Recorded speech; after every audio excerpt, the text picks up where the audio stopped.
जी good morning.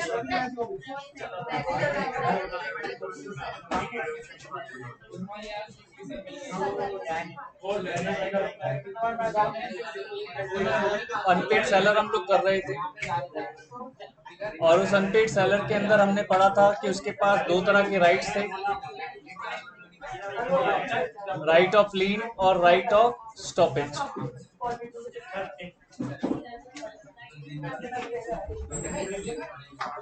दो तरह के राइट्स थे अनपेड सेलर के पास, राइट ऑफ लीन और right of stoppage in transaction. फिर हम उसके एक्सेप्शंस पढ़ रहे थे।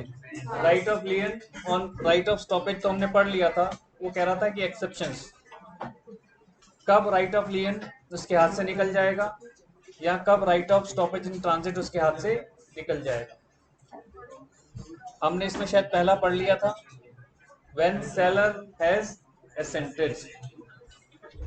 फर्स्ट हमने इसके अंदर अभी किया था, when seller has assented to the cell.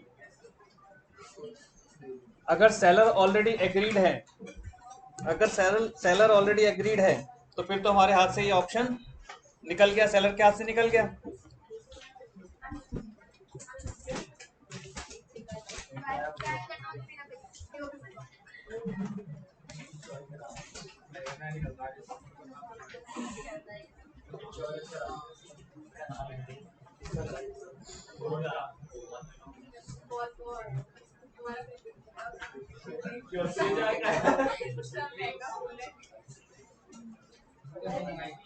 हाँ जी बेटे, सेकंड क्या था? सेकंड पर ही शायद हम लोगों ने रोका था।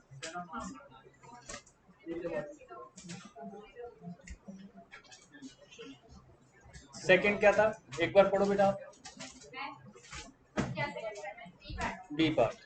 When a document of the title to good has been transferred to the buyer and the buyer transfers the document to the purchaser. In good faith, ये कर लिया था हमने शायद, ये तो हमने कर लिया था कि इन गुड फेथ था, तो ये तो हो जाएगा। इफेक्ट ऑफ स्टॉपेज का, ठीक, यहाँ से आ जाओ। Effect of stoppage. The contract of sale is not.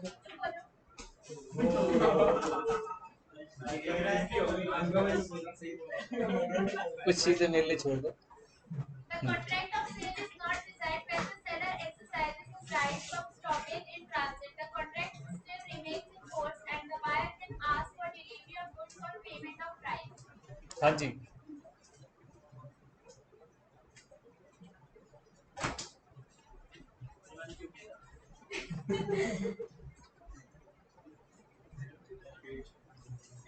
वो करते हैं तो फिर बोलना भी पड़ता है। हाँ जी बेटा, हाँ तेरी को बात करो।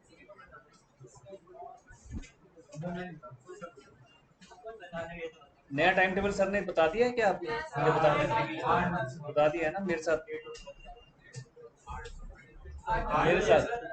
मेरे साथ कब से है?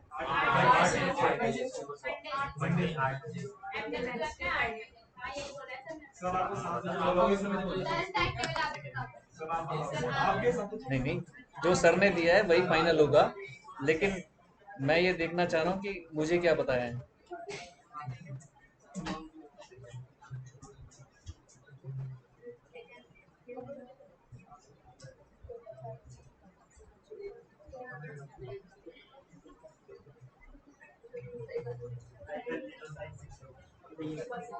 मुझे बताओ कहाँ क्या बताया सर ने टाइम टेबल?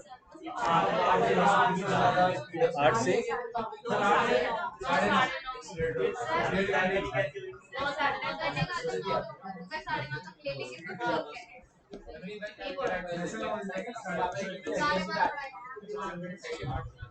आठ से 9:30 1.5 घंटे तो चाहिए ही चाहिए। 8 बजे सारे लोग आ जाना मंडे को भाई। पिछली बार मैं टाइम पर था और कुछ बच्चे तो आराम आराम से आ रहे थे। और भैया आप हाँ जी, आप ही को बोल रहा हूँ। आप सबसे लेट आए थे, 9 बजे आए थे उस दिन।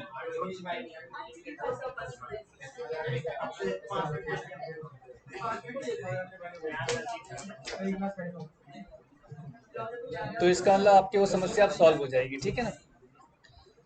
देखो बेटा, ये बात आ रही है इफेक्ट ऑफ स्टॉपेज की। अगर स्टॉपेज हो रहा है तो उसका इफेक्ट क्या आ रहा है। आप एक्सप्लेन करो, पढ़ना नहीं, एक्सप्लेन करो मुझे। सर जिसका सेलर है अगर राइट ऑफ स्टॉपेज नहीं करते तब भी जो कॉन्ट्रैक्ट को डिसाइड नहीं हो सकता। अगर जो बायर है वो अपनी पेमेंट तो डिलीवरी हो सकती है। आप बताओ क्या कह रहा है ये।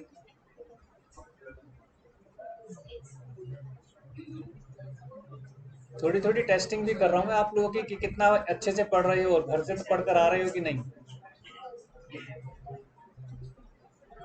क्योंकि यहाँ पर हमें सिर्फ और सिर्फ लिसनर नहीं बन के आना, लर्नर बन के आना है। हाँ बताओ, आपके पास भी आ रहा है। जैसे जो कॉन्ट्रैक्ट है बेटे देखो, आपस में ना सुन भी लो। कभी कभी क्या होता है कि हो सकता है वो आपको रेक्टिफाई कर रहा हो। सर जो सेलर है अगर वो अपनी राइट ऑफ स्टॉपेज यूज कर लेना जो कॉन्ट्रैक्ट होगा वो डिसाइड नहीं होगा ऐसे नहीं आएगा। हाँ वो फोर्स में रहेगा जब बायर अपनी पेमेंट कर देगा। अब आप बताओ, आप कहते हो ऑलमोस्ट सेम ही है सर, बस लास्ट में क्या कहते हैं थोड़ा सा चेंज है कि मतलब बायर जो है वो डिलीवरी मांग सकता है जब वो पेमेंट कर दे तब तक, लेकिन वो रहेगा कॉन्ट्रैक्ट से जब भी रहेगा। ठीक है। तो अब एक बार फिर से पढ़ते हैं ध्यान से, क्योंकि जब फर्स्ट टाइम पढ़ा उन्होंने तो किसी ने भी नोटिस नहीं किया। ये चीज़ बहुत इंपॉर्टेंट होती है, मैं आपको फिर कहता हूँ। और मैं जहाँ रुक रहा हूँ तो इसको समझ लो कि वो जो पॉइंट है वो अपने आप में एक टेक्निकल पॉइंट है। आप उसको गलत भी समझ सकते हो, वो उतना सीधा नहीं लिखा होता। समझ रहे हैं। आप पढ़ो एक बार बेटा, समझाने वाले लहजे में। Effect of stoppage. The contract of sale is not rescinded when the seller exercises his right of stoppage. वो यहाँ पर आपको पहले ही क्लियर कर रहा है कि अगर आपने अपना एक स्टॉपेज का राइट यूज किया है तो इसका मतलब ये नहीं है कि आपने कॉन्ट्रैक्ट रिसाइंड कर दिया। क्योंकि कई बार बच्चे पढ़ते हैं तो उसका गलत मीनिंग निकाल लेते हैं, इसलिए बता रहा हूँ। जो हमारे पिछले पास्ट एक्सपीरियंसेस जो मेरे आते हैं मैं इसलिए वो शेयर करता हूँ। The contract still remain in force and the buyer sorry can sorry and the buyer can ask for delivery of goods on payment of price. The contract still remain in force and the buyer can ask for delivery of goods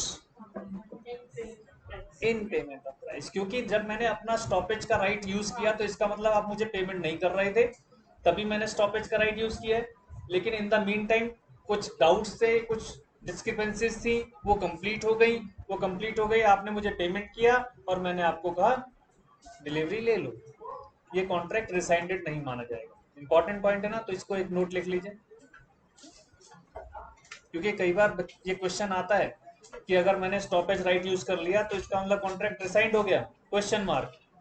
अब कई बच्चे लिखाएंगे yes क्योंकि stoppage right effect हो गया, इसका मतलब contract resigned हो गया। हमने बहुत कमेंट्स पढ़े हैं इसके यस वाले की, यस कॉन्ट्रैक्ट रिसाइंडेड नहीं। ठीक है ना। ये फ्यूचर के लिए भी आपको ध्यान रखना है, ये फ्यूचर के लिए भी आपको ध्यान रखना है। तो लिख लो, when seller uses his right of stoppage, when seller uses his right of stoppage,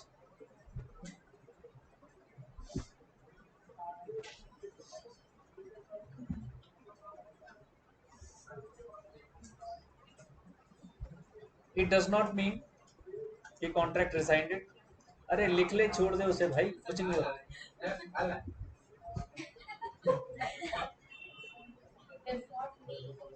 तू ना कभी कभी मुझे कमेंट्स करने के लिए मजबूर कर देता है, जो क्लास डिस्टर्ब हो जाएगी। छोड़। अच्छा, ये देख ये हो रहा है। Contract will not be rescinded. It does not mean कि contract will be rescinded. It does not mean that contract will be rescinded, comma. On the other hand,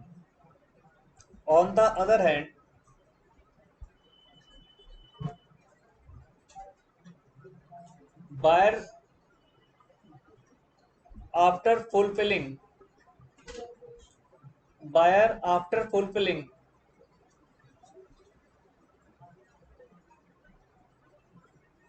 the conditions oblique payment लिख लीजिए oblique payment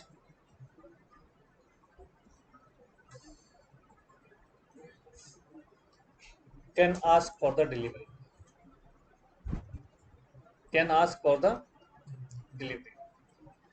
ये था हमारा effect of stoppage.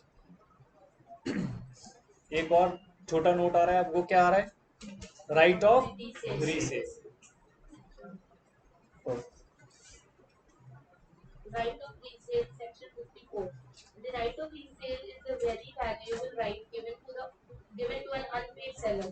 In the absence of this right, the unpaid seller other rights against the good, that is lien and stoppage in transit, would not be of much use. These rights only entitle the unpaid seller to retain the goods until paid by the buyer. Basically right of resale में क्या आ रहा है, कहाँ मार के देख लो एक बार, very valuable right given to unpaid seller, कब, अंटिल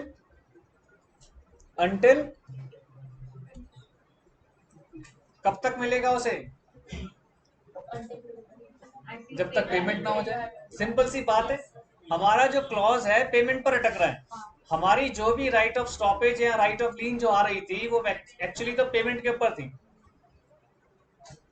आप पेमेंट कर दो, और अगर आपने पेमेंट नहीं की तो राइट ऑफ रीसेल मेरे पास आ जाएगा, क्योंकि मेरे पास पूरे राइट हैं। अगर ऑलरेडी मान लीजिए इन माय कस्टडी है, फिर तो वैसी राइट पूरा है हमारे पास। बाद में अगर कुछ कॉन्ट्रैक्ट के अंदर डिसएग्रीमेंट्स बने तो कहाँ पहुंच जाएंगे वो, डैमेजेस के लिए। लेकिन अभी हमारे पास राइट ऑफ रीसेल हो गया अंटिल, ठीक है। तो लिख लीजिए छोटा सा note, right of resale section 54, right of resale section 54।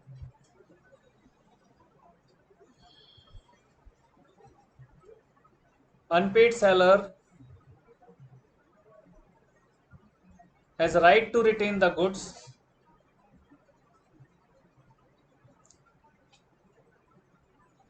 until paid by the seller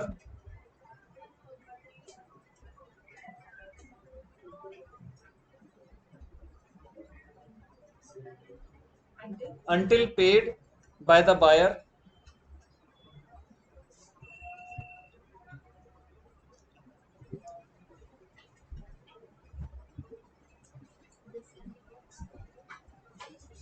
comma the valuable right of resale, the valuable right of resale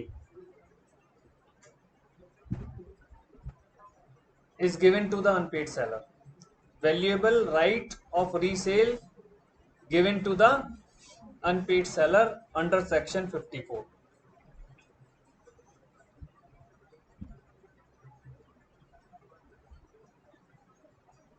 with the following conditions,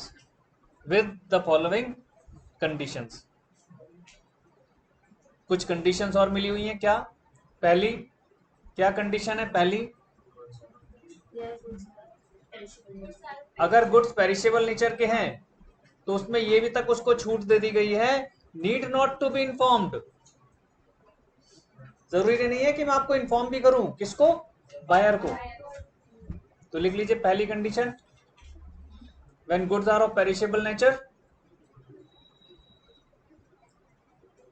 buyer need not be informed, buyer need not be informed, कब, perishable nature क्या करूंगे।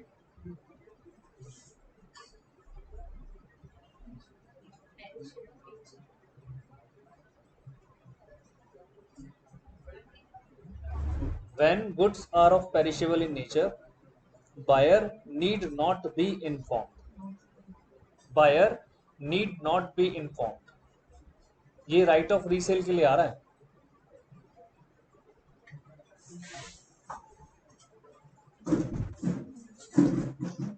Second, if seller makes notice to the buyer, if seller makes notice to the buyer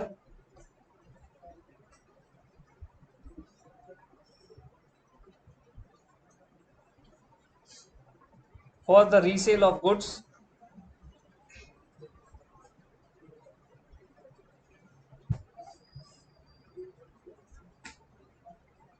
and buyer fails to pay within reasonable time, fails to pay within reasonable time. अब notice के अंदर आता है, notice में क्या बोलोगे आप कि भैया 2 दिन के अंदर पे कर दो, नहीं तो मैं सेल कर दूंगा। तो अब रीजनेबल टाइम, अगर टाइम नहीं लिखा तो रीजनेबल टाइम आ जाएगा, टाइम लिखा है तो टाइम आ गया। समझ गए बात?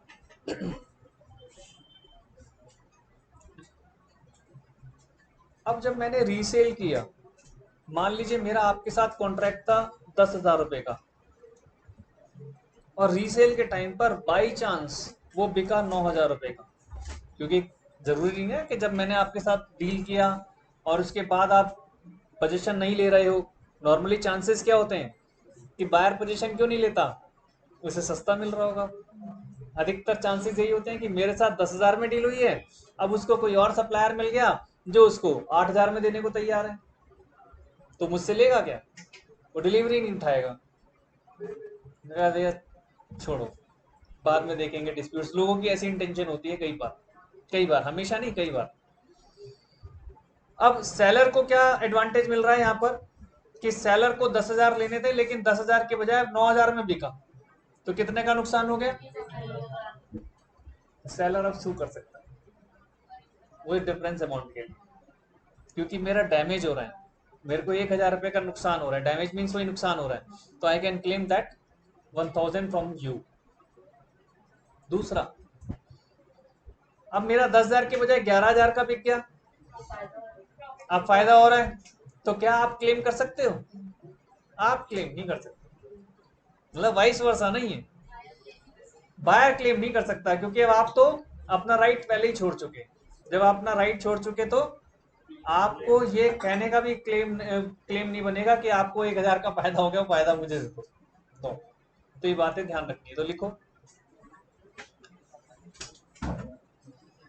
क्या लिख रहे थे हम? राइट ऑफ रीसेल आ रहा है तो एक नोट लिख लीजिए, नीचे नोट करके लिखिए इसे, note. If any loss on resale arises, if any loss on resale arises to the seller, if any loss on resale arises to the seller, ये सेकंड वाले पॉइंट में आ रहा है, कॉमन डालकर लिखो, seller can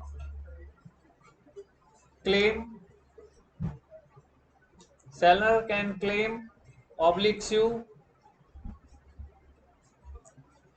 for that loss from the buyer. Seller can claim obliques you that loss from the buyer. Note 2, if क्या हुआ बताओ, can claim or sue from the buyer.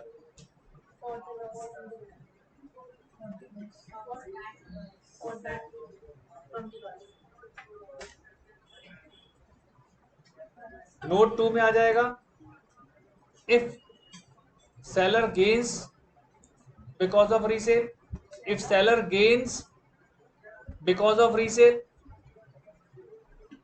कौन डाल कर लिखो, buyer can't make any claim of that gain.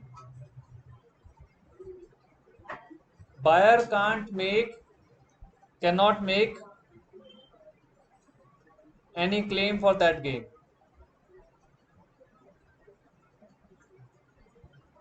For that gain, buyer cannot make any claim for that gain.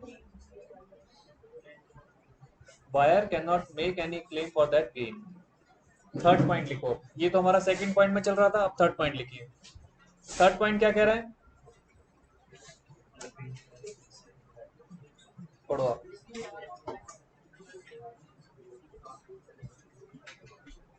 Where an unpaid seller who has exercised his right of the stockist in transit resale the goods. The subsequent ये resale से related ही पढ़ रहे हैं हम सारा ना। subsequent buyer acquires the goods title thereof as the original buyer, despite the fact that the notice of resale has not been given by the seller to the original buyer. ये तो हम पहले भी पढ़ चुके हैं, है ना। अगर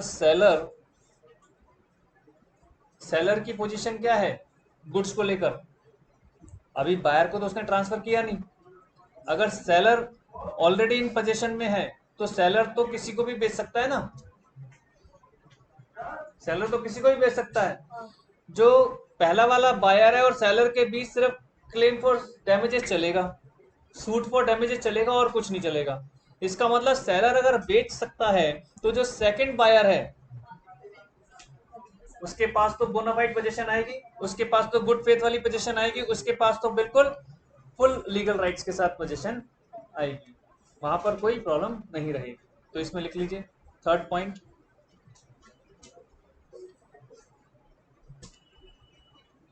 the second buyer will acquire the good title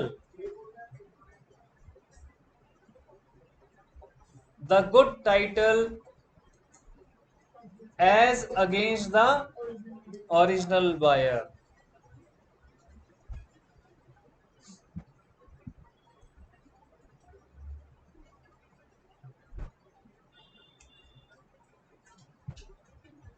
ठीक है जी, आसान है ये वाला पॉइंट भी। नेक्स्ट पढ़ जाओ, पढ़ो आप ही पढ़ो।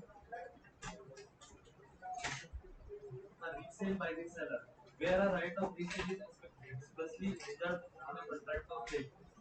Sometimes it is expressly agreed between the seller. देखो सम टाइम ही बोला है, ये भी याद रखना कि ये जरूरी नहीं है कि कंडीशन हर जगह इंप्लीमेंटेड हो। समटाइम्स बोलने से ये फायदा होता है कि आपको समझ में रहना चाहिए कि ये जरूरी नहीं है कि हर कॉन्ट्रैक्ट में ये हो, ये समटाइम्स हो सकता है। The seller and the buyer, that in case the buyer gets default in the payment of the price. तो हम कॉन्ट्रैक्ट की कंडीशन लगा सकते हैं कि भाई आप डिफॉल्ट करोगे तो क्या होगा, the seller will resell the goods to some other person. आगे In such case, the seller is said to have reserved the right of resale and he may resell the goods on the buyer's default. आगे It may be noted that in such case, the seller is not required to give notice of resale. He is entitled to recover the damages. Simple सी बात, तो इसमें लिख दीजिए, ये तो as per terms of contract हो गई, तो लिख दीजिए if under the contract, if under the contract seller reserves the right of resale, if seller reserves the right of resale, if seller, क्या लिखा है, if under the contract seller reserves the right of resale,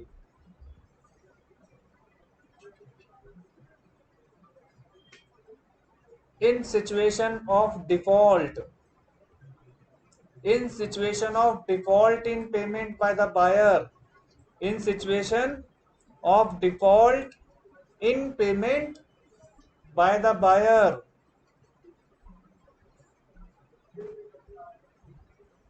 dot dot डालकर लिखो not even notice, not even a notice to buyer for resale is required, not even a notice to buyer for a resale is required.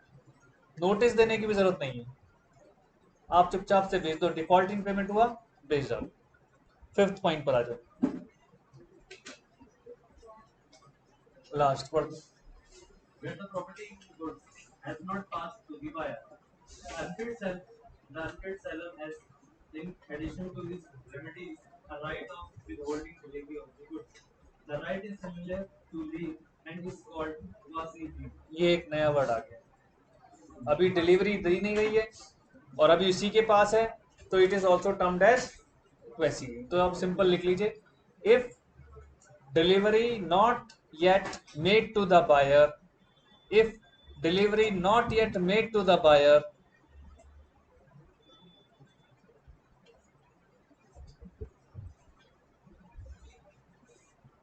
it is also known as quasi-lien.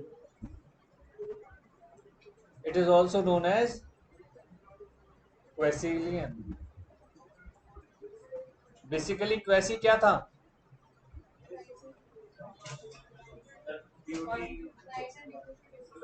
Quasi वही तो था जो मेरा wallet आपके पास आ गया। तो यहाँ पर भी वही है कि क्वेसिलियन है, लेकिन किस पर डिपेंड कर रहा है? पेमेंट पर। आप पेमेंट कर दो ले जाओ, पेमेंट नहीं करोगे तो हमारा। उसमें भी तो था क्वेसिलियन। क्वेसी कॉन्ट्रैक्ट में क्या था? वो डायमंड वाला पड़ा था। डायमंड था कि भाई आप एक डायमंड शॉप में गए, आपको फर्श पर नीचे डायमंड गिरा हुआ मिला, आपने पूछा ये किसका है, किसी ने कोई जवाब नहीं दिया, ना दुकानदार ने ना कस्टमर ने। आपने वहां पर एक बैठा हुआ था जो भी एम्प्लॉई, उसको दे दिया कि भाई ये किसी को मिले तो दे देना। आप एक हफ्ते बाद फिर गए कि कोई मिला, वो कह रहा नहीं मिला, तो आपने कहा लाओ डायमंड मुझे दे दे। अब वो मना कर रहा है कि ना मैं डायमंड आपको नहीं दूंगा। तो उसमें हमने यही पढ़ा था ना कि वो डायमंड एक्चुअली में अब किसका हो गया? जो हैंडओवर करके गया था, यानी मेरा ही है, तो मैं उसको पूरा राइट रखता हूं आपसे वापस लेने, क्योंकि आप भी तो असली ऑनर नहीं है। हूं मैं भी नहीं, लेकिन मैं तब जबकि पहले मेरे को मिला था, मेरी ड्यूटी थी, तो मैंने आपको पूरी करने के लिए दे दी। अब आप ड्यूटी पूरी नहीं कर पाए तो अब आप मुझे तो रिटर्न करोगे। हाँ, वो मेरे अधिकार में, मेरे राइट्स में रहेगा। आपने फिर पूरा ध्यान से नहीं पढ़ा इसका लोग केस। जब तक मुझे ओरिजिनल ऑनर नहीं मिल जाता वो तब तक मेरे पास रहेगा, मैं उसे कंज्यूम नहीं कर सकता। क्यों? ऐसे कैसे? उन्होंने किसी ने भी नहीं कहा ना, मैंने कहा है, मैंने सबसे पहले से ही पूछा, आपका तो नहीं है। ऐसे कैसे कह सकते हो आप? ये कोई रूल नहीं है। हालांकि उसने सबसे पूछा था, फिर आपने कैसे ध्यान से उस वक्त सुना नहीं? उसने सबसे ही पूछा है, नोबडी एक्सेप्ट्स, इवन दुकानदार ने भी नहीं कहा। और वो जो एफ था उसमें शायद, और वो दुकानदार ही था, उसको देकर जाता है, कहता देख ले भाई अगर किसी को मिल जाए। तो ये चीज सब बताई जा रही है। तो ये क्वेसिलीन तो हो गया आपके लिए। आप एक्चुअली तो मैं आपको गुड्स बेच चुका हूँ, मेरे लिए क्वेसिलीन हो गया, और आप अभी मुझे पेमेंट नहीं कर रहे। जब तक आप पेमेंट नहीं करेंगे तो वो मेरे पास क्वेसिलीन ही हो गया। ये कहना चाह रहा है वो। क्वेसी कॉन्ट्रैक्ट हो गया ना कि आपका है, लेकिन आपको कब मिलेगा? जब मुझे पेमेंट करोगे। पेमेंट नहीं करोगे तो मेरे पास ही रहेगा। ये टाइप ऑफ काइंड ऑफ क्वेसिलीन कह रहा है कि क्वेसिलीन भी कहला सकता है। हाँ, मेरे पोजीशन में है, मैं आगे बेच भी सकता हूँ। अदरवाइज तो जब आप पेमेंट नहीं करोगे तो फिर मैं ऑनर ही बन जाऊंगा, क्योंकि एक्चुअल ऑनर तो मैं ही था। ये फॉर द टाइम बिंग क्वेसिलियन रहूंगा जब तक आप मुझे पेमेंट नहीं करते। पेमेंट कर दो ले जाओ, पेमेंट नहीं करोगे तो फिर तो मेरा ही हो गया, फिर तो क्वेसिलियन का पर्पस भी खत्म हो गया। क्वेसिलियन सिर्फ तब तक है जब तक आपके साथ एग्रीमेंट हो चुका है कि सामान आपका है, पैसे देकर ले जाओ, तब तक के लिए।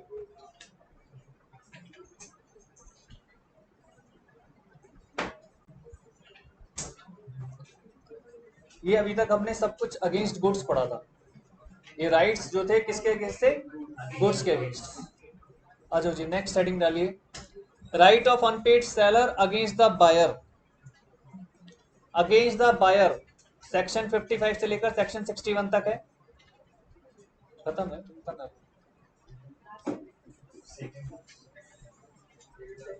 हाँ हाँ, तो आज खत्म कर देंगे।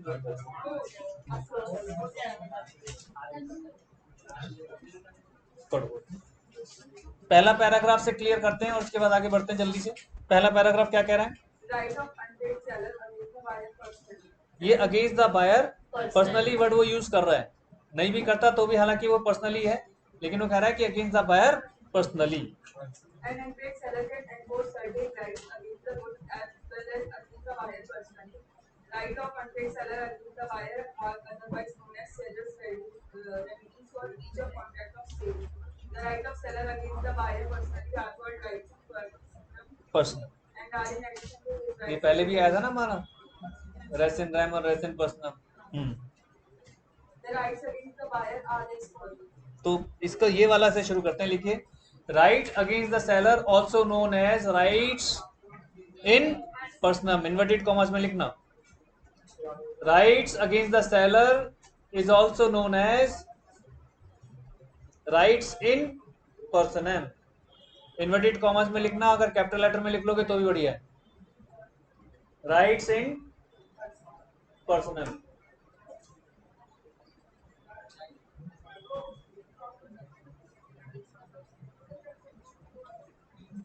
The right against buyer, right against seller. Right against the buyer है, buyer. अगेंस्ट द सेलर बोल दिया, सॉरी सेलर निकल गया तो स्लिप ऑफ टंग है, राइट अगेंस्ट द बायर है, अगेंस्ट द सेलर कैसे हो जाएगा, स्लिप ऑफ टंग हो गया। Right against the buyer is also known as right against the personal. तो लिखो पहला राइट क्या है, सेक्शन 55 क्या कह रहा है, सूट फॉर प्राइस। सारी लड़ाई इसी चीज की है, सारी लड़ाई इसी चीज की है ना, पैसे नहीं दे रहे हो आप, सूट फॉर प्राइस। इसको पढ़ते हैं, इसका छोटा सा ब्रीफ बनाते हैं। क्या कह रहा है, where under contract of sale the property in the goods has pass to the buyer and the buyer wrongly neglects to refuse to pay, wrongfully neglects or refuse to pay for the goods according to the terms of the contract, the seller may sue him for the price of goods। तो इसमें लिखिए ए part, यहाँ पर property किसके पास है इस वक्त, buyer के पास, प्राइस तो मैं तभी मांग पाऊंगा क्योंकि अब गुड्स तो मेरे हाथ से निकल चुके, तो लिखिए goods already passes to the buyer, goods already passes to the buyer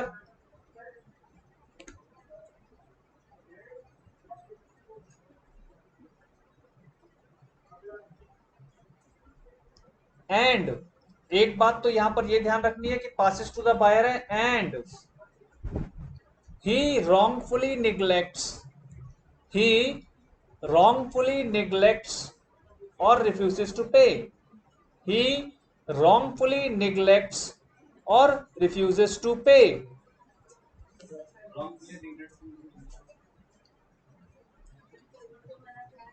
मतलब wrongfully neglects मतलब क्या होता है, मतलब एक तो हो गया refuses to pay तो अलग हो गया, wrongfully neglects मतलब वो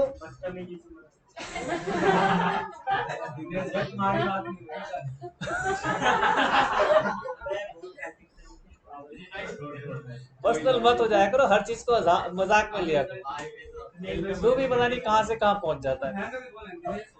हाँ अरे अरे बस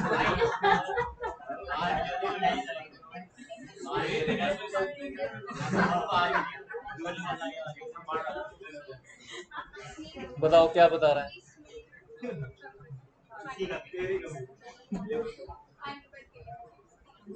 क्या बता रहा है, wrongfully neglects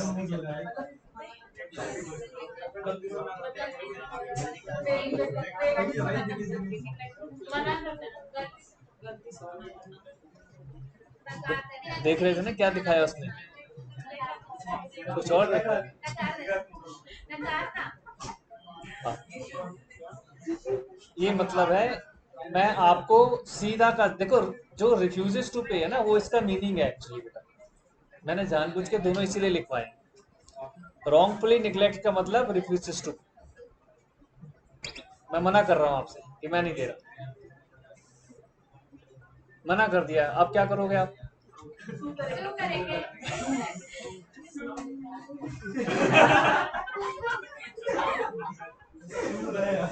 कोई bad peoples have bad minds है ना।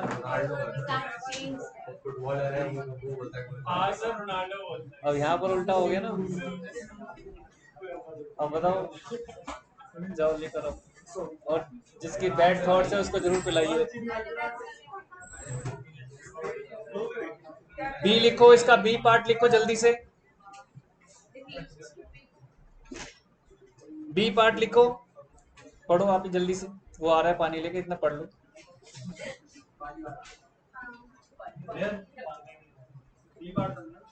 B part, Where under a contract of sale, the price is payable on a certain day, irrespective of delivery, and the buyer wrongfully neglects or refuses to pay such price, the seller देखो एक minute, यहाँ पर क्या आ रहा है?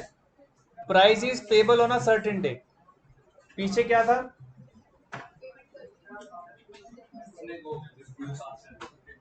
Goods deliver हो गए, अब वो मना कर रहा है, रिफ्यूजेस टू पे।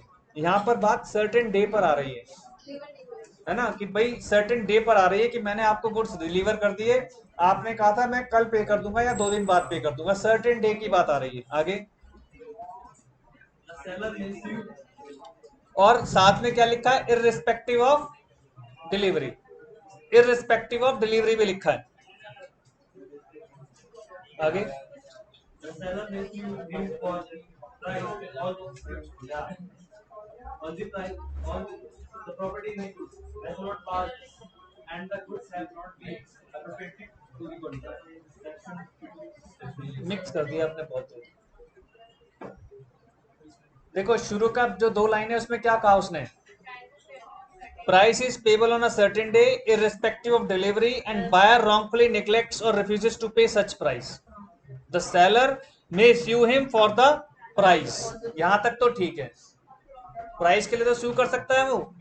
although अब यहां से वो एक आपके साथ एडिशन डाल रहा है इसमें, क्या? although the property in goods has not passed and the goods have not been appropriated to the contract। appropriated क्या था? सेलेक्ट करना। वो कह रहा है अभी तक एप्रोप्रिएशन नहीं हो पाया है। जैसे एप्रोप्रिएशन वहां पे बंटवारा होता था ना, या एप्रोप्रिएट करना, तो वो एप्रोप्रिएशन अभी तक गुड्स की नहीं हो पाई, तो इसका मतलब अभी डिलीवरी भी नहीं हुई। समझ रहे हैं बात को? तो ये उसके साथ उसने एडिशनल कंडीशन रखी है। तो इसमें कैसे लिखना है? लिखो B point, when appropriation of goods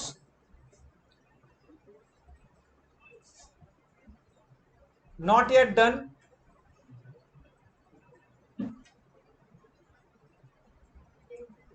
and buyer refuses to pay on a certain date irrespective of delivery,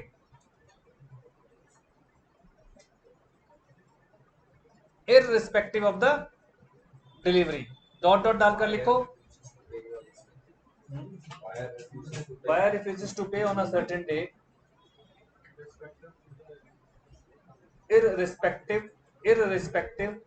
irrespective of the delivery of goods, dot dot डालकर आगे लिख लो seller can sue for the price, seller can sue for the price। ये first था, ये suit for the price था। Second लिखिए जल्दी से, suit for damages for non acceptance, suit for damages for non acceptance, section 56।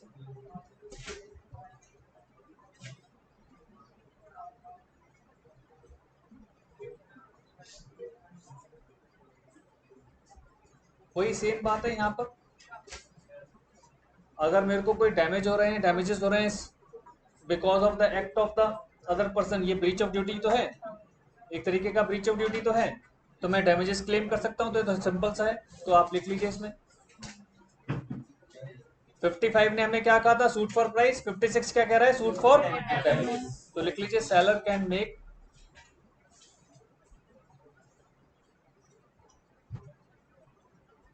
suit for damages against the buyer suit for damages against the buyer, full stop, बस इतना ही लिखना है, suit for damages against the buyer. ये section 56 में आ जाएगा। फटाफट लिखिए इसका third point,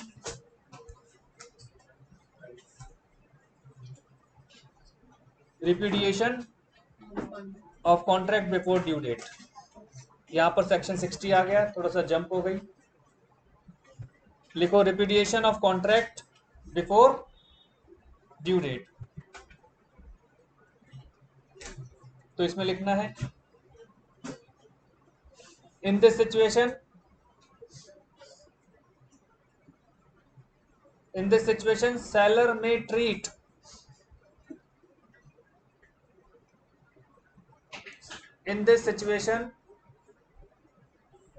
seller may treat the contract as rescinded,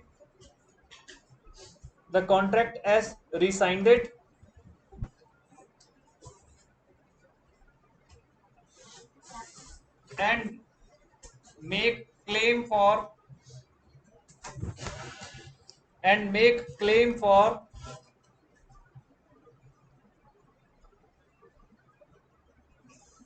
damages।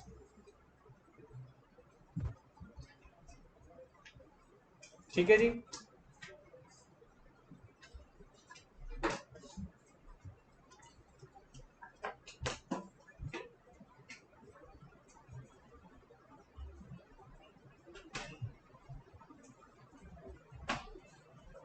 एक fourth point, suit for interest, bracket में सेक्शन 61 आ रहा है, suit for interest section 61।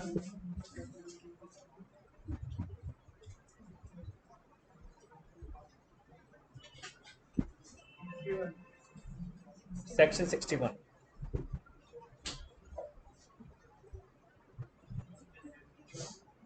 In case of specific agreement, पहले लिखना इन केस ऑफ स्पेसिफिक एग्रीमेंट। ये दो अलग अलग पार्ट में चलेगा, या तो एग्रीमेंट में स्पेसिफिकली मेंशन हो, स्पेसिफिक एग्रीमेंट का मतलब है मेंशन होना चाहिए, समझ रहे हैं? अगर मेंशन नहीं होगा तो अलग, मेंशन होगा तो क्या है। In case of specific agreement seller can make a sue for interest against the buyer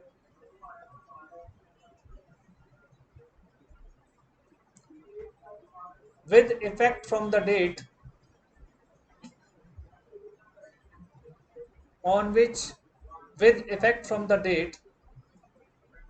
which payment becomes due, with effect from the date on which payment become due। Next line में लिखना है when there is no specific agreement,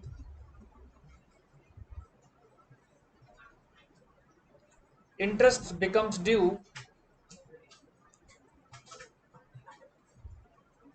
मैं बोल रहा हूं when there is no specific agreement,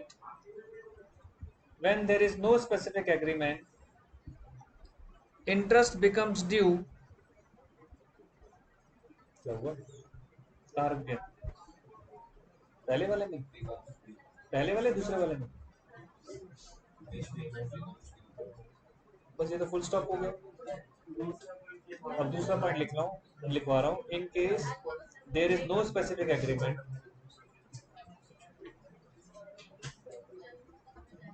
interest becomes due with effect from the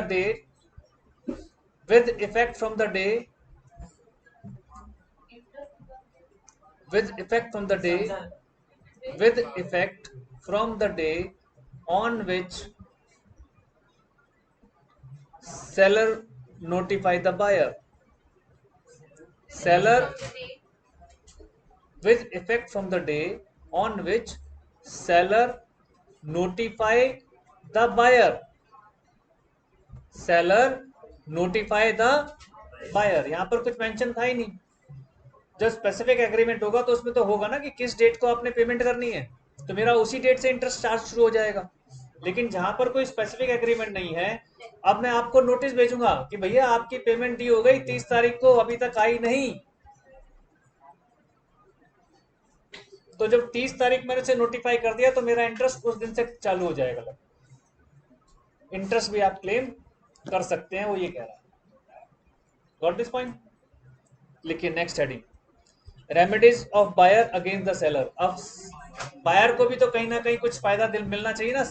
law दोनों तरफ बराबर है, लॉ सारे बेनिफिट अकेले सेलर को नहीं देगा।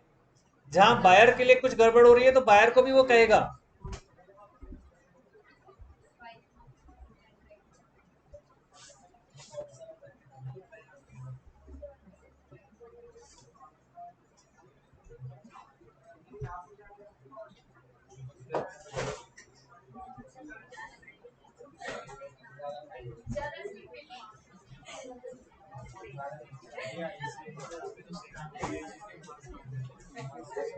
हाँ जी, आपको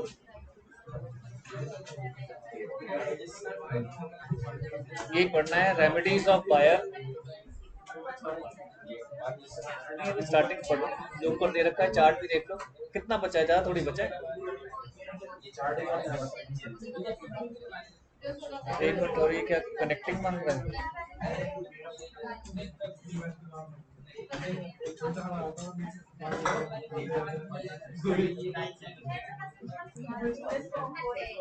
ये क्या हुआ?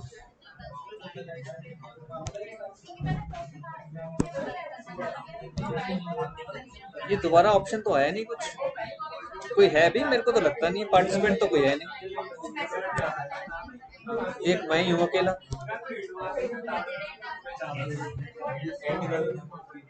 वही तो,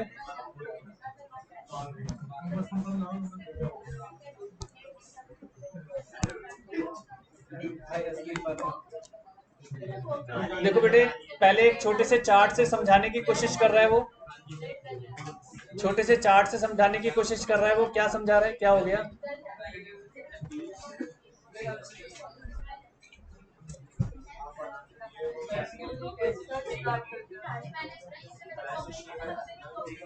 आप भी कहाँ पार पहुंच गए यार।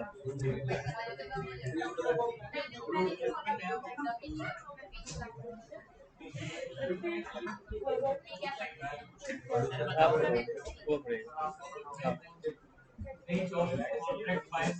देखो बेटे, remedies of buyer against the seller मिल रही हैं। Breach of contract by seller, अब की बार ब्रीच सेलर कर रहा है, पिछली बार ब्रीच किसने किया था? बायर ने। अब ब्रीच कौन कर रहा है? सेलर कर रहा है। Breach of contract by seller where he fails to deliver the goods at the time or in manner prescribed. भाई आपने गुड्स डिलीवर नहीं किए या उस मैनर में नहीं किए जिस मैनर को ऑलरेडी हमने प्रिस्क्राइब किया था, तो ये क्या कहलाएगा? Breach of duty by the seller कहलाएगा। और Breach of contract by seller where he repudiates the contract. अगर उसने ही रिपीडिएट्स कर दिया तो सीधा कॉन्ट्रैक्ट को वही खत्म कर रहा है। अभी पढ़ेंगे इसे आगे। तीसरा, Breach of contract by the seller where he delivered non-conforming goods at the buyer and revokes acceptance. मतलब हमने जो गुड्स डिलीवर किए वो नॉन कंफर्मिंग थे, यानी बायर की तरफ से कोई कंफर्मेशन नहीं आई थी कि ये वाले गुड्स चाहिए, जबरदस्ती भेज दिए। बहुत लोग करते हैं ऐसा, और मैं बताऊं बिजनेस के अंदर बहुत ज्यादा चलता है ये सब। बहुत सारा, एक बहुत बड़ा बिजनेस जो सर्कल है वो सिर्फ इसी बात पर बिलीव करता है कि सामान भेज दो, अगर एक्सेप्ट कर लिया तो ठीक है, नहीं तो वापस ले लेंगे। बहुत सारे लोग ऐसा करते हैं। जो आपके यहाँ फ्री होम डिलीवरी वाला जो ऑप्शन आता है उसमें तो अक्सर ऐसा होता है, वो भेज देते हैं, देख लेंगे, अगर रख लिया तो अच्छी बात है, नहीं तो वापस ले आना। वो अपने सेल्समैन को, जो उनका जो आता है ना डिलीवरी बॉय, उसको देकर भेजते हैं इंस्ट्रक्शन कि लड़ना नहीं है, अगर सामान रख लेते हैं तो बहुत अच्छी बात है, नहीं तो वापस ले आना। उनके दिमाग में क्या चलता है कि बहुत बड़ा क्राउड इंडिया के अंदर, अभी भी आज भी बहुत बड़ा क्राउड ऐसा है जिसको एक्सपायरी डेट से कोई मतलब नहीं, बस सामान दे दो। वन ऑफ माय फ्रेंड जो केमिस्ट शॉप रन करता है वो बता रहा था कोरोना के टाइम पर कह रहा वो सब मेडिसिन बिक गई जो एक्सपायरी थी। एक्सपायरी, ऑलरेडी एक्सपायरी डेट वाली थी, कह रहा सब बिक गई, कह रहा कोई बॉदर ही नहीं करता, दे दे जो है दे दे, जो है दे दे। पैरासिटामोल भाई एक्सपायर डेट है, दे दे यार, कुछ नहीं हुआ। ऊपर से वो बता रहे थे कि जो ऑक्सीजन गैस सिलेंडर थे उनकी अपनी एक एक्सपायरी डेट होती है, वो भी बिक गए। ऑक्सीजन गैस सिलेंडर जिसकी अपनी भी एक एक्सपायरी होती है वो भी बिक गया। उसके बाद फिर कहते हैं कि मर गए। तो बहुत बुरा। जो अंदर एक गैस था जो ऑक्सीजन थी वो अंदर बंद बंद होकर ही जो जहरीली बन गई होगी। मैं आपको एक इंडियन ओपिनियन बता रहा हूँ बेटा, लोग समझते नहीं है। जब जरूरत होती है ना तो कुछ भी आने दे, कुछ भी आने दे। अभी पीछे मैं एक बैच में पढ़ा रहा था, ऐसी बच्चे से कुछ पूछ लिया, मैंने कहा भूख लगती है तो कुछ भी खा लेते हो? तो एक बच्चे ने बोला हाँ जी कुछ भी खा लेते हैं। और अक्सर हम सब यही करते हैं, हम सब भी यही करते हैं। आप लोग किसी से कुछ पूछते थोड़ी हो, है ना? जो भी वो आजकल रोल्स, ब्रेड रोल्स, अभी सब जब कुछ मार्केट में बिक रहा है, आपने कभी पूछा है कि बेसन एक्सपायरी डेट का तो नहीं डाला? पूछा है आपने कभी? कभी नहीं पूछा। आपने कभी पूछा पनीर रोल में पनीर कब का खरीदा हुआ है? हाँ तो बस यही बात सही है। झूठ क्या बोले, वो बोलते हैं बाबूजी सवेरे सवेरे खरीदा है, लेकिन आप भी तो ऑथेंटिकेटेड नहीं होते ना। आप भी जो मिल गया, मैं इसीलिए तो कह रहा हूँ, जो मिल गया वो खा लिया बस। हम लोग कभी नहीं देखते। हाँ, जो पैक मिल रहा है उसकी जरूर डेट चेक कर लेंगे, अदरवाइज तो बाकी किसी प्रोडक्ट की हम एक्सपायरी डेट से हमें मतलब ही नहीं है, मतलब ही नहीं है हमें। खैर आ जाओ, अगला पॉइंट पढ़ो बेटा। अब buyer gets the following rights, ये तो ऊपर हम बता रहे हैं कि 3 तरह के हमारे पास ब्रीच थे सेलर के थ्रू। अब बायर को राइट्स क्या क्या मिल रहे हैं ये आगे एक्सप्लेन करेगा, भी ये चार्ट के थ्रू पढ़ रहे हैं। पहला, डैमेज फॉर नॉन डिलीवरी, ये तो हम पहले भी पढ़ चुके हैं, कॉन्ट्रैक्ट में भी आया था। सूट फॉर स्पेसिफिक परफॉर्मेंस, हमने कहा था कि स्पेसिफिक परफॉर्मेंस हमारा अगर कॉन्ट्रैक्ट का पार्ट है तो मैं उसी स्पेसिफिक परफॉर्मेंस के लिए सूट कर सकता हूं। Then suit for breach of warranty, अगर वारंटी ब्रीच हो रही है तो उसके लिए मैं सूट कर सकता हूं। Suit for anticipatory breach, advance में ही कोई ब्रीच हो गया, पहले ही पता चल गया मेरे को, तो वो भी मेरा, उसके लिए भी सूट बनता है। और जैसे सेलर के पास था सूट फॉर इंटरेस्ट, ऐसे ही बायर के पास भी है सूट फॉर इंटरेस्ट। तो आ जाइए जल्दी से, यहां से लिखना शुरू करते हैं क्या क्या हमारे बायर के पास राइट्स हैं। तो पहला लिख दीजिए,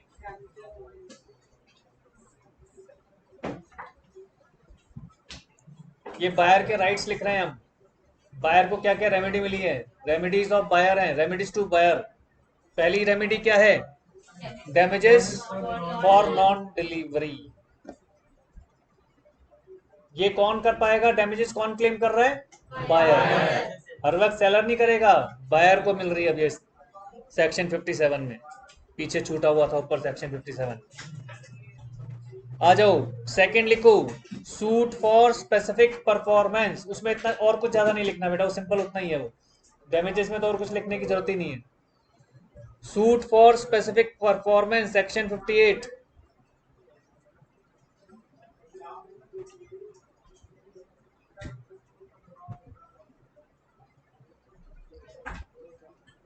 ये थोड़ा सा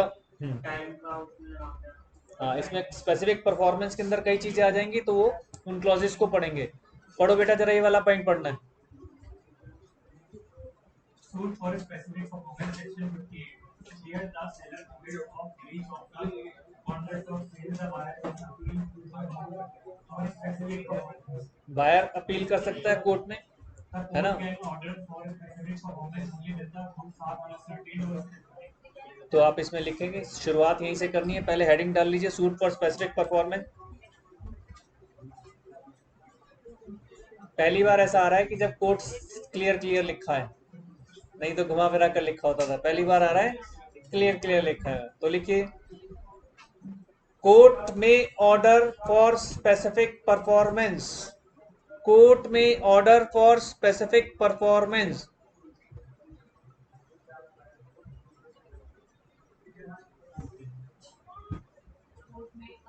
order for specific performance subject to the following conditions, subject to the following conditions। Condition A, क्या है ये कंडीशन? पहले से पता होना चाहिए कि वो स्पेसिफिक और एसर्टेन गुड्स को लेकर है। तो लिख लीजिए,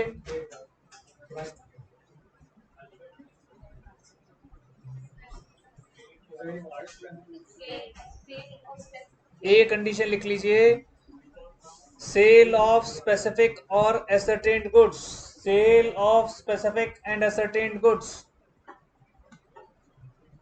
कोर्ट चेक करेगा कि हाँ भाई ये स्पेसिफिक और एसर्टेन्ड गुड्स के लिए था ना। बी,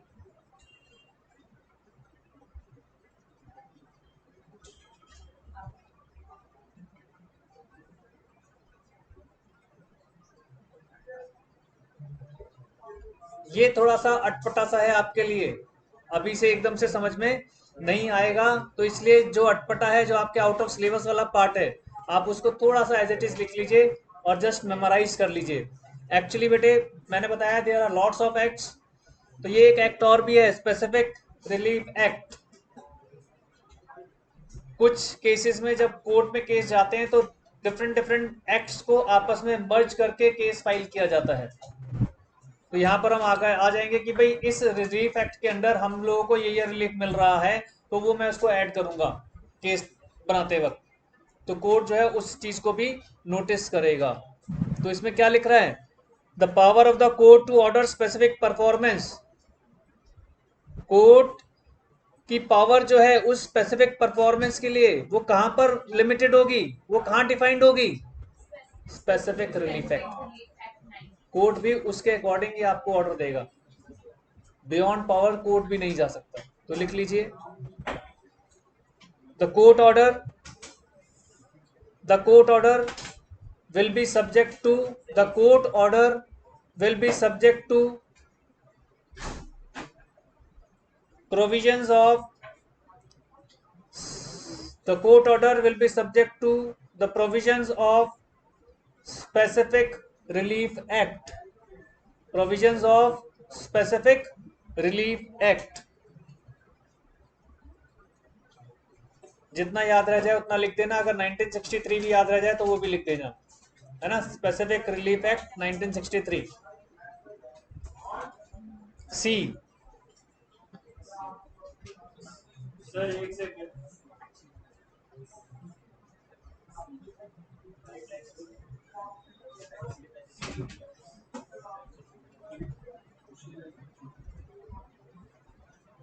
सी पढ़ो बेटा, सी। It empowers the court to order specific performance where damages would not be an adequate remedy.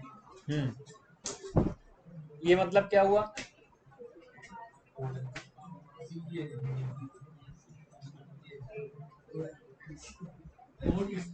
एक स्पेसिफिक परफॉर्मेंस की आपको ये करना है, ध्यान से समझ लो। कोर्ट इस चीज का ऑर्डर भी दे सकता है कि आप ये स्पेसिफिक परफॉर्मेंस करो, क्योंकि सिर्फ डैमेजेस प्रॉपर रेमेडी नहीं है, सिर्फ डैमेजेस से काम नहीं चलेगा। क्या कर रहे हो तुम तीनों यार, कितना समझा चुका हूं मैं तुम लोगों को, बातें करने का मौका बहुत मिलेगा बेटा, लाइफ पड़ी हुई है, ये स्कूलिंग लाइफ नहीं है, ये प्रोफेशनल लाइफ की तरफ जा रहे हो। बहुत बैड मैनर्स बनेंगे आपके लिए लाइफ में आगे जाकर। ये हमारे यहाँ कुछ नहीं है, हम तो 3-4 बच्चे नहीं अगर ध्यान दोगे तो भी कोई फर्क नहीं पड़ेगा, हम तो कोर्स खत्म करके चले जाएंगे। आपकी लाइफ के लिए ये चीज बहुत डेंजरस है, इन चीजों को समझो, ये आपके लिए डेंजरस है। कितनी बार कह चुका हूँ, मजाक नहीं करता हूं मैं, दोस्ती यारी बिल्कुल डेंजरस चीज है इस वक्त आपके लिए, जहर है, मैं बता रहा हूं। सीए की लाइफ में, सीए की कोचिंग लाइफ में कम से कम, और अनटिल जब तक आप सीए नहीं बन जाते तब तक तो दोस्ती यारी जहर है बेटा। क्लासरूम के बाहर तक रखो, क्लासरूम में बिल्कुल मत रखो। और आपस में एक दूसरे को समझा दो कि भाई बुरा भी मत मानना, ना मैं बुरा मानूंगा ना आप बुरा मानना, ऐसे बोल दो कि क्लास में घुसे दोस्ती यारी खत्म, ऐसे सीख रहा हूँ। क्लास के बाहर बहुत अच्छे दोस्त हैं, क्लास के अंदर दोस्ती मत पालो भाई, मत पालो। किसी भी तरह की रिलेशनशिप क्लास के अंदर बहुत नुकसानदायक है, समझो इस बात को। चलो कोई नहीं, धीरे धीरे सीख जाओगे, अभी छोटे हो, मैं इसलिए ज्यादा भी प्रेशराइज नहीं करता हूँ, लेकिन अभी से करो। आप लोगों का बहुत लॉस हो रहा है, मेरे को बड़ा कई बार दुख होता है। ये लॉसेस मैं झेल चुका हूँ ना, तो मैं इसीलिए ना रह भी नहीं पाता बोले बिना, क्योंकि मैं ये सारे लॉसेस देख चुका हूँ, कर भी चुका हूँ। जिसको लग रहा है कि दोस्ती यारी ज्यादा हो रही है, अकेले अकेले आके बैठना शुरू कर दो, 3-4 चेयर में अलग अलग बैठ जाओ अपने आप ही, ठीक है। तुम 3-4-5-6 के लिए कह रहा हूँ, ठीक है सर, मेरी चिंता नुकसान हो रहा है बेटा, मेरे को दिख रहा है तुम लोगों का नुकसान हो रहा है, तुम्हें रियलाइज नहीं हो रहा। ये ना स्लो पॉइजन होता है, ये ऐसा स्लो पॉइजन होता है कि अभी तो मीठा लग रहा होता है, और इतना मीठा लग रहा होता है कि पढ़ाई के सामने वो सबसे ज्यादा अच्छा लग रहा होता है। अरे कर लेंगे घर जाके, 2 मिनट का काम है, अभी तो बहुत बचा है, दिसंबर में ही तो एग्जाम है, दिसंबर में एग्जाम है। रात भर हम क्या कहते थे अपने टाइम पे मम्मी पापा को, पापा रात अपनी है चिंता ना करो, जितना टाइम वेस्ट किया है सब रात को कवर कर लूंगा, ऐसे कहता था। जितना टाइम वेस्ट किया मैं जग कर कवर करूंगा। लेकिन एक एज के बाद ये एहसास हुआ कि जितनी नींद मारोगे ना, वो बाद में बॉडी उतनी, बाद में बॉडी ना उतनी नींद कवर करवा लेगी। मैं गलत नहीं बोलना चाहता, लेकिन मेरे साथ तो हो रखा है। या तो हॉस्पिटल के अंदर पहुंचाकर नींद कवर करवा देती है बॉडी, या बुखार या कुछ ऐसा कर देती है कि आराम से सोए पड़े रहो, बस सारी नींद कवर हो जाती है। अगर 6 दिन किसी को बुखार आ जाए, 6 दिन के लिए, 5 दिन के लिए, तो कितने हो गए? 24 × 25, 5 दिन, 120 घंटे, 120 घंटे। अब मान लो आपने रोज अपनी 2-2 घंटे की नींद मारी, 8 घंटे की बजाय 6 घंटे सो रहे हो दोस्ती यारी के चक्कर में या कैसे भी, तो वो जो 120 घंटे रेस्ट करोगे तो कितने दिन की नींद को बराबर करेगा? वो 60 दिन की, है ना। पेरेंट्स भी बड़े उस वक्त कॉशियस हो जाते हैं, मेरा बेटा मेरी बेटी ना, किताबों को हाथ नहीं लगाना, पहले बुखार उतारो, पहले वीकनेस कवर करो, नहीं पढ़ना नहीं है। अब क्या करूँ, मुझे इमोशनल कर देते हैं ना।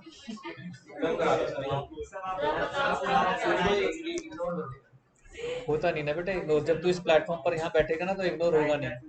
मेरे लिए सब इक्वल हैं। जैसे मैं एक जज होता ना, मैं जज को देखता हूँ तो जज के लिए सब इक्वल होते हैं, तो एक टीचर के लिए सारे बच्चे इक्वल हैं।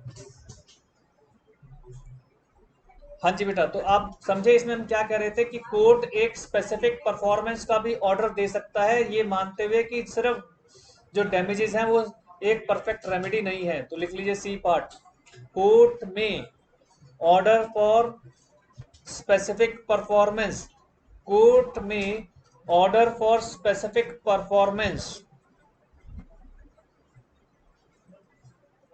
when damages are not the proper remedy, when damages are not the proper remedy। बता देता हूं,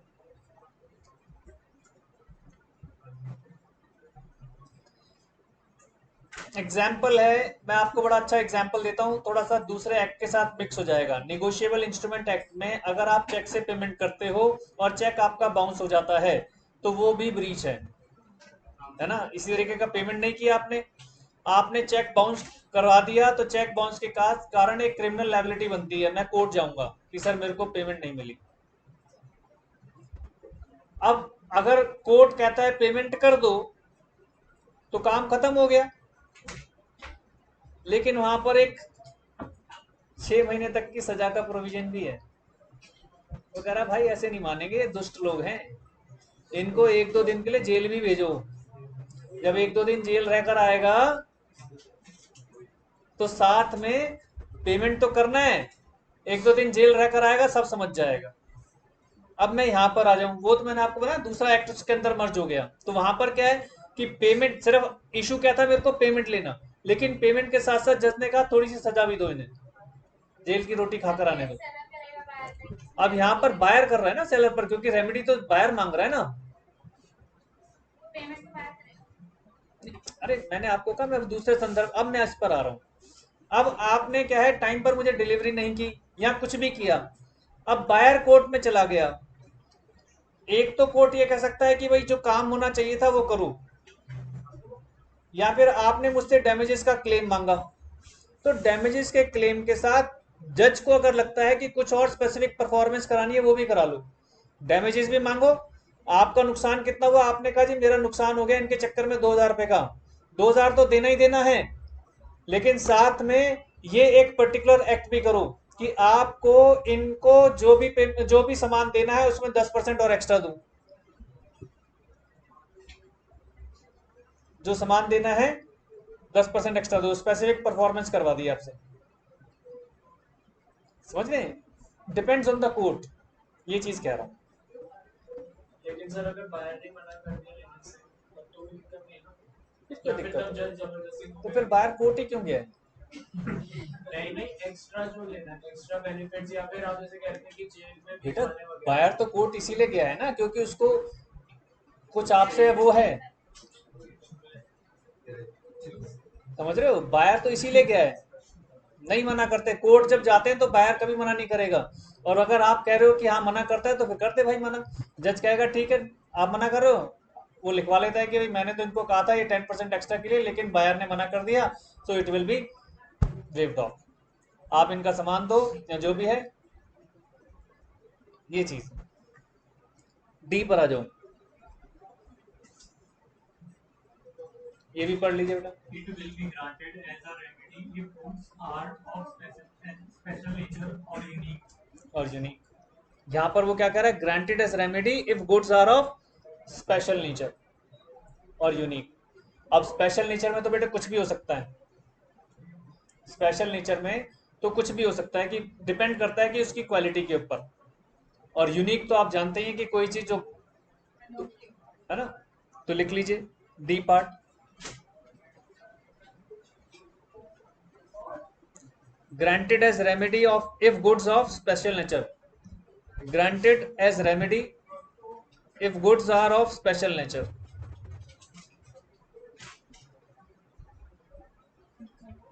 special nature,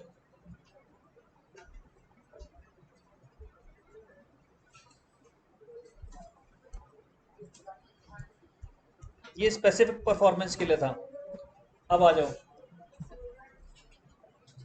suit for breach of warranty, ये भी आया था section 59, suit for breach of warranty.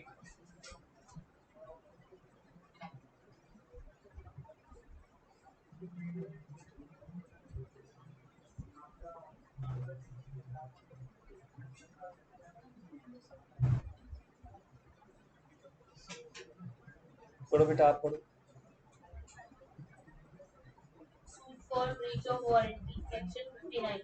Where there is a breach of warranty on the part of the seller, or where the buyer elects to treat breach of condition as breach of warranty, the buyer is not entitled to reject the goods only on the basis of such breach of warranty, but he may first हमने पीछे पढ़ा था कि अगर buyer चाहे तो condition को warranty बना सकता है, कंडीशन में गुड्स को रिजेक्ट करने का पूरा चांस होता है, लेकिन वारंटी में गुड्स को आप रिजेक्ट नहीं कर सकते, कॉन्ट्रैक्ट को रिपीडिएट नहीं कर सकते। अब अगर एक बार, अभी वही एक्सप्लेन कर रहा है पिछला पार्ट, कि अगर बायर ने कंडीशन को वारंटी बना दिया तो अब वो कॉन्ट्रैक्ट को रिपीडिएट नहीं कर सकता, गुड्स को रिजेक्ट नहीं कर सकता, अभी ये समझा रहा है। लेकिन हम क्योंकि ब्रीच ऑफ वारंटी पढ़ रहे हैं, और सेलर अगर ब्रीच ऑफ वारंटी कर रहा है तब की बात कर रहे हैं कि सेलर की तरफ से ब्रीच ऑफ वारंटी हो रहा है, तो क्या कह रहा है, बट ही में क्या कर सकता है वो, but he may set up against the seller the breach of warranty in diminution, diminution or extinction of the price of the price or sue the seller for the damages or for breach of warranty. breach of warranty. तो इसमें लिख लीजिए when seller makes a breach of warranty,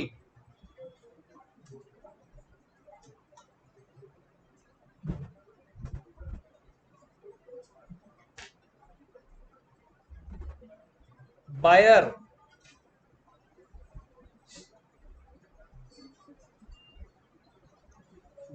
may make a diminution in the price. Buyer may make a diminution. Diminution क्या होता था? Depreciation का दूसरा नाम हुआ करता था, कट कर देगा प्राइस में. बायर में डिमिनिशन ऑफ द प्राइस, डिमिनिएट कर सकता है प्राइस को, वो कट कर सकता है अगर ब्रीच ऑफ वारंटी आप कर रहे हो तो. ठीक है जी. और सू फॉर डैमेजेस.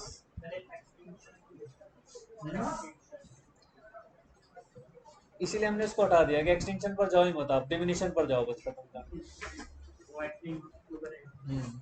इसीलिए हमने डिमिनिशन लिखवाया है. वो क्यों करेगा? वो डिमिनेट कर देगा, वो प्राइस को कट कर सकता है, कर्टेल कर सकता है. कब? ब्रीच ऑफ वारंटी के केस में. और क्लेम फॉर डैमेजेस. ठीक है जी. डैमेजेस तो क्लेम हम कर ही सकते हैं. आ जाओ जी. Fourth, repudiation of contract before due date. Before due date आ रहा था. बिफोर ड्यू डेट अगर है तो वो क्या कहलाता है? याद है अभी पीछे वर्ड आया था एंटिसिपेटरी. एडवांस में हो गया ना, एंटिसिपेटरी था ना breach. Repudiation of contract before due date, section 60. यहीं तक मिसिंग था ना पीछे.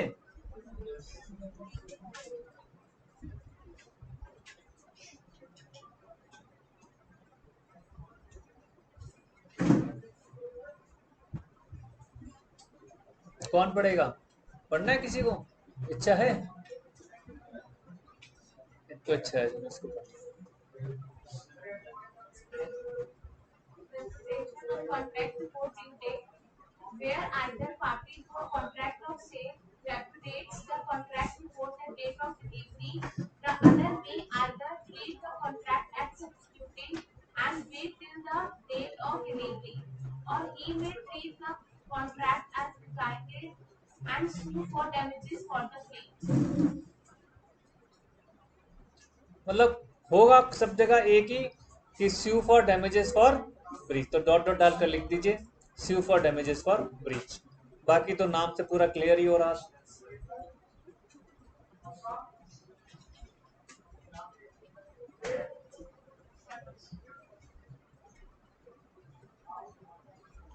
और लास्ट आ गया suit for interest.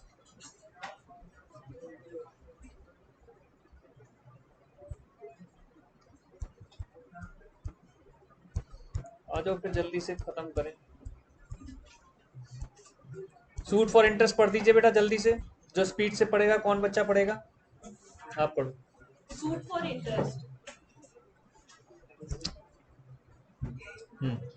Nothing in this act shall affect the right of the seller or the buyer to recover interest or special damages.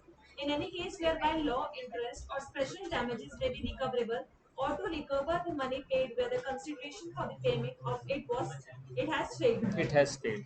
In the absence of a contract to the contrary, the court may award interest at such rate as it thinks fit on the amount of the price to the buyer in a suit by him for the refund of the price in a case of breach of the contract on the part of the seller from the date on which the payment was made. Basically सब कुछ court के हाथ में चला गया. Court ने ही decide करना है कि किस रेट से मिलेगा, क्या अवार्ड, जो इंटरेस्ट रेट होगा वो कितना अवार्ड किया जाएगा. क्या फर्स्ट पैराग्राफ में कुछ कह रहे हैं? फर्स्ट पैराग्राफ में कुछ स्पेशल कह रहे हैं? फर्स्ट पैराग्राफ में कोई स्पेशल कुछ नहीं कह रहा. तो उसमें क्या लिख लें? तो लिख लीजिए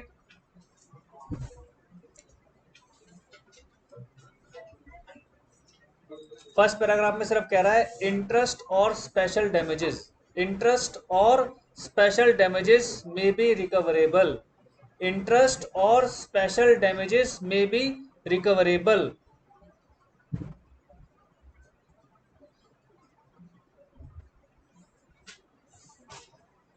ठीक है जी। सेकंड में इसमें लिखो इंटरेस्ट और स्पेशल डैमेजेस में बी रिकवरेबल।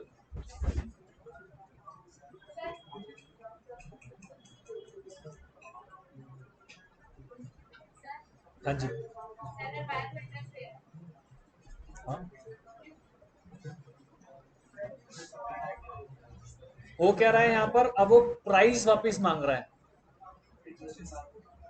अगर मैंने आपको पेमेंट कर दिया और आपकी तरफ से ब्रीच हो गया तो मेरा पैसे तो वापस करोगे। अब जितने टाइम तक आपके पास मेरे पैसे रहे उसका इंटरेस्ट तो मैं क्लेम करूंगा ना। जैसे रिवर्स में सेलर कर रहा था, सेलर कब कर रहा था, जब मैं आपके पैसे नहीं दे रहा। अब यहाँ पर मैं आपको पैसे दे चुका हूँ। बेसिकली सिचुएशन कब अराइज होगी, इंटरेस्ट की सिचुएशन तो तभी अराइज होगी ना जब मैं पैसे दे चुका हूँ, या मेरे को कोई डैमेज हो रहा है, मैं उस डैमेज के ऊपर इंटरेस्ट की क्लेम करूंगा। ठीक है जी, तो लिख लीजिए इंटरेस्ट और स्पेशल डैमेजेस में बी रिकवरेबल, ये फर्स्ट पार्ट में आ जाएगा। सेकंड पार्ट में लिखिए कोर्ट में अवार्ड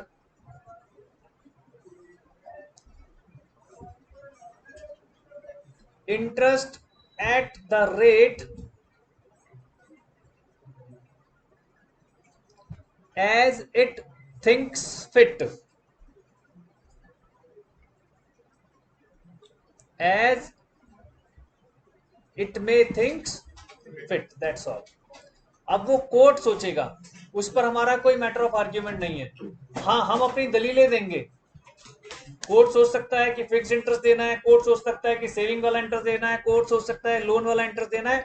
इट डिपेंड्स हम किस तरीके से उसको एक्सप्रेस करते हैं, वो इंटरप्रिटेशन उनके हाथ में है। लिखो जी next, section 64 auction sale. Auction sale नीचे लिखिए following rules to regulate the sale by auction. Following rules to regulate the sale by auction. Auction sale हम सबको मालूम है, ठीक है जी। Following rules to regulate the sale by auction, जो नीचे के रूल्स हैं वही आप पैराग्राफ बनाकर पूरा लिख देंगे। अभी आप जो रूल्स पढ़ रहे हैं वो अपने आप में पैराग्राफ हो जाएंगे, और उसके बाद नीचे आप उन्हें रूल्स की तरह से एक्सप्लेन कर दो। फॉलोइंग रूल्स टू रेगुलेट, मेरे से सुन ले, फॉलोइंग रूल्स टू रेगुलेट, लिख लिया, द सेल बाय ऑक्शन, यानी जो ऑक्शन के थ्रू जो सेल हो रही है उसको कैसे रेगुलेट करा जाएगा। पहला where goods are in lots, where goods are sold in lots कर दो बेशक से, where goods are sold in lots. Second, completion of the contract of sale will be completion of the contract of sale will be done by the fall of hammer, ये पूरा यहां तक जाएगा, will be done by the fall of hammer, वहीं पर complete होती है। पहले समझा दिया उसने कि ये लॉट्स की बात हो रही है, फिर जब ये कंप्लीट कब मानी जाती है, जब हैमर नीचे टेबल पर आ जाएगा। Third, right to bid may be reserved,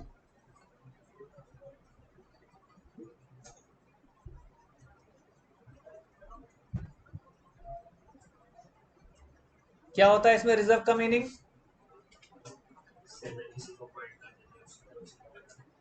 हाँ देखो, रिजर्व कमीशन, कई चीजों का रिजर्वेशन है यहाँ पर। Right to bid may be reserve किस तरह से होगी, जरा एक बार पढ़ो पैराग्राफ फटाफट, इससे ज्यादा मैं डिटेल में नहीं जाता, इसी को पढ़ते हैं बस। हाँ थैंक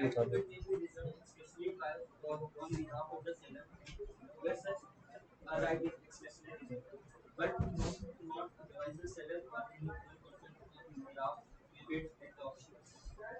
बेसिकली जो सिंपल सा उसने बोल दिया हमें कि सेलर के बिहाफ पर कोई भी बिड कर सकता है। ये है रिजर्व। तो इसमें आप लिखना चाहो तो लिख सकते हो, anyone can make bid on behalf of seller.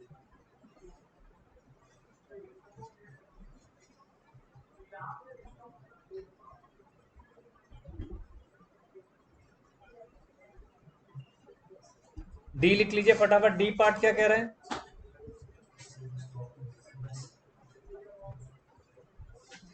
where the sale is not notified by the seller।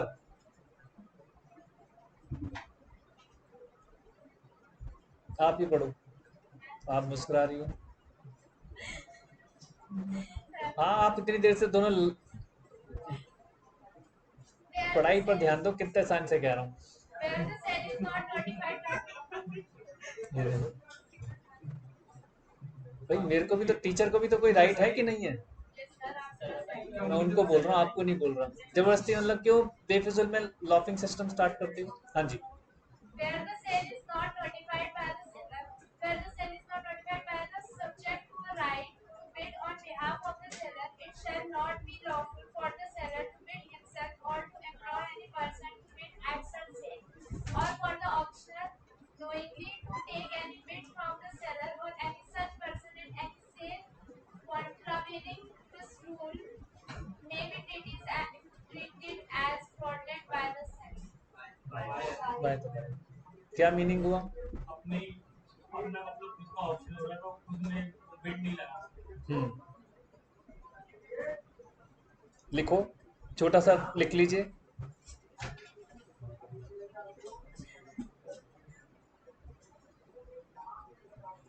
Where sale is not notified,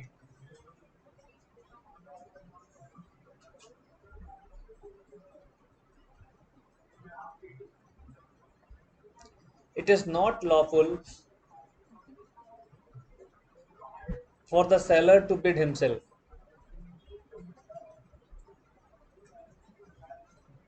It is not lawful for the seller to bid himself. बस full stop. Next आ जाओ, reserved price. Reserved price आप देखते होंगे कई बार बोलते हैं कि ये जो बिड होगी इतने रुपए से स्टार्ट होगी, पिक्चरों में भी दिखाते होंगे यहाँ पे ये जो सेल हो रहा है स्टार्ट, ये इतने अमाउंट से स्टार्ट होगा। तो ये रिजर्व प्राइस है कि इतना हम रिजर्व रख सकते हैं। अब वो चाहे मार्केट में उतना हो या ना हो, that is a different issue, है ना। कई बार पिक्चरों में आपने ये चीज देखी होगी। तो लिख लीजिए, सेल में भी नोटिफाइड, सेल में भी नोटिफाइड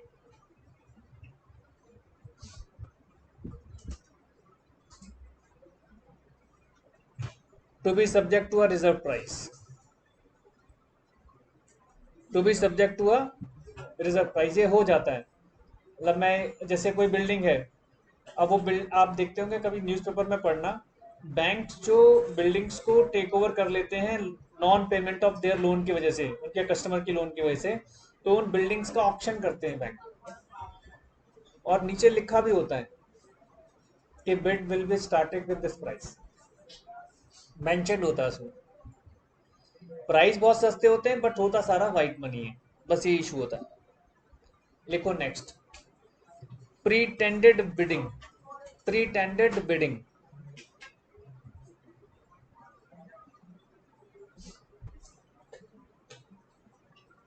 ये क्या है? प्राइस बढ़ा। कई बार क्या होता है, मैं बताता हूँ, पिक्चरों में ही देखो, सब कुछ चीजें पिक्चरों में मिलेंगी आपको। एक पिक्चर में तो आया था, उसने बोला 1,00,000, उसने कहा 1,10,000, और जो दूसरी वाली पार्टी थी उसको खरीदना था, सेलर को पता चल गया था कि उसने तो खरीदना ही है किसी भी कीमत पर, तो एक बंदा अपना बिठा दिया कि तूने जो वो प्राइस बोलेगा सिर्फ 10,000 एक्स्ट्रा बोलना है। वो करते करते अभी पीछे भी हुआ था ऐसा, रियल लाइफ में भी हुआ है। रियल लाइफ में भी जो एक किसी आईपीएल में भी हुआ था। हाँ मतलब नहीं, वो सही कह रहा है, मैंने न्यूज़ पढ़ी है, हो सकता है मैंने आईपीएल की ना पढ़ी हो, उसमें यही हुआ था। नहीं नहीं नहीं, प्रीटेंडेंट बिडिंग समझना बेटा, प्रीटेंडेड बिडिंग समझ, मान लीजिए एक XYZ प्लेयर अपने आप को महंगा बिकवाना चाहता है, और उसको ये तो पता होता है कि मेरी डिमांड है, तो उस डिमांड के केस में वो क्या करेगा, अपना एक बिडर फिक्स कर लेगा कि भाई तुम बिड जो है थोड़ी सी बढ़ाते रहना, जब ये बोलेगा 10,000 तो तुम बोल देना 11,000, फिर वो बोलेगा 15,000 तो तुम बोल देना 16,000, फिर वो बोलेगा 21,000 तो बोल देना 22,000। और उनको एक आइडिया सा होता है, नॉर्मली ये सब चीजें फ्रॉड है, चीटिंग्स हैं। अब जब इस तरह की चीटिंग्स होती हैं तो उसमें क्या है कि आप जबरदस्ती की प्राइस को बढ़वाते चले जा रहे हो। तो उसने यही लिखा होगा यहाँ पर, देखो, if the seller makes use of pretended bidding, ये सेलर खुद ही कर रहा है, to raise the price the sale is voidable at the option of the buyer. Voidable हो जाएगा at the option of the buyer, तो लिख लीजिए sale is voidable at the option of the buyer, सिर्फ इसमें इतना ही लिखना है। प्रीटेंडेड बिडिंग का मतलब ही यही होता है कि जानबूझकर प्राइस बढ़वा रहा है। आइए जी नेक्स्ट,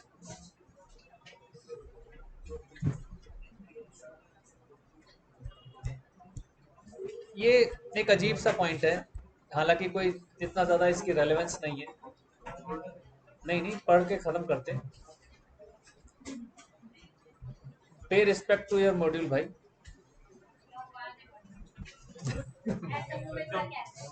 नहीं, मैं भी कहता हूँ,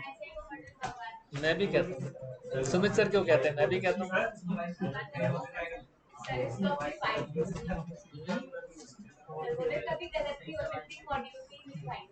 अच्छा, लास्ट टॉपिक इसका पढ़ लेते हैं, आप पढ़ो बेटा। इंक्लूजन क्या है, इंक्लूजन ऑफ इंक्रीज्ड और डिक्रीज टैक्सेस, ध्यान से समझना। जीएसटी के रेट्स वैरी होते रहते हैं, ये वहां से रिलेटिव है, वहां से रिलेटेड हो रहा है ये कि टैक्स के प्राइस वैरी कर रहे हैं। और ये सिचुएशन कब आएगी, आपके साथ में एग्रीमेंट में एंटर हुआ हूं, आज है तारीख 17 है आज, 17 को, और पता चला हमारे फाइनेंस मिनिस्टर ने 25 तारीख को जीएसटी की रेट चेंज कर दी है, और हमारा जो पेमेंट का जो क्राइटेरिया था और जो भी था वो था ही 26 तारीख को, एक दिन बाद। तो सारी बात आ गई कि जीएसटी अगर वैरी कर गया तो क्या करेंगे। अगर सब कुछ उसी दिन हो रहा है तो भाई नए जीएसटी से आ जाएगा, आज पुराने जीएसटी से था।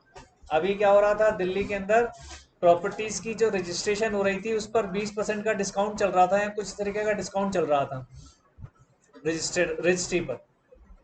केजरीवाल साहब ने डिस्काउंट दे रखा था। अब जब डिस्काउंट हो गया तो जिन जिन लोगों ने डिस्काउंट पर करा लिया, जैसे मान लीजिए किसी को लगता है 2 लाख रुपए की स्टैंप ड्यूटी, तो उसको 20% घटा दो, 1,60,000 में काम हो गया। अब वो वेव ऑफ हो गया, तो आप क्या ये कह सकते हो नहीं नहीं नहीं नहीं मेरी तो डील उसी दिन हुई थी, कह रहे भैया आज स्टैंप ड्यूटी आज आपको पे करनी क्यों पड़ेगी, आज रजिस्ट्रेशन आज हो रहा है तो आपको पूरा 2 लाख देना पड़ेगा। तो ये चीज है, पढ़ो बेटा। Where after the contract has been made, but before it has been performed, tax revision takes place. Where tax is being imposed, increase, decrease or before it has been perform लिख रहा है, परफॉर्म्ड होने से पहले tax revise हो गया tax rate. where tax is being imposed, increase, decrease or amended in respect of any goods without any stipulation to the payment of tax, the parties would become entitled to readjust the price of the good accordingly. For net taxes are applied on the sale of or purchase of goods. Any duty of custom or excise on goods, any tax on the sale or basically आप क्या पढ़ते हो, any duty of customs और excise of goods. Excise duty किस पर लगती है, जहां पर प्रोडक्शन चल रहा है, मैन्युफैक्चरिंग चल रही है, वहां पर एक्साइज ड्यूटी लगती है बेटा। आगे the buyer would have to any taxes on sale और परचेज ऑफ गुड्स, जहां पर जीएसटी की बात आ गई। तो कह रहा है कि इनके लिए जहां एक्साइज ड्यूटी की बात आ रही है, जहां जीएसटी की बात आ रही है, वहां पर प्राइस जो रेट अगर फ्लक्चुएट हो गए तो आपको उसी के हिसाब से चलना पड़ेगा। ऐसे नहीं होता कि बायर सेलर को बोल दे कि भाई कल जितना भी प्राइस हो लेकिन आज के टैक्स। बेटा कंडीशन है पहले, आज आप कार खरीदने जाओ वो पहले ही कह देते हैं कि भाई साहब आज आप कार के लिए बुकिंग कराने आए हो, जिस दिन आप पेमेंट करोगे फुल पेमेंट, उस दिन जो भी रेट एप्लीकेबल होंगे वही लगेंगे। अब वो कम हो या ज्यादा हो आपकी किस्मत है, अपनी कंडीशन पहले वो कर ही नहीं सकता ना, ये सेलर के हाथ बंधे हैं भाई साहब।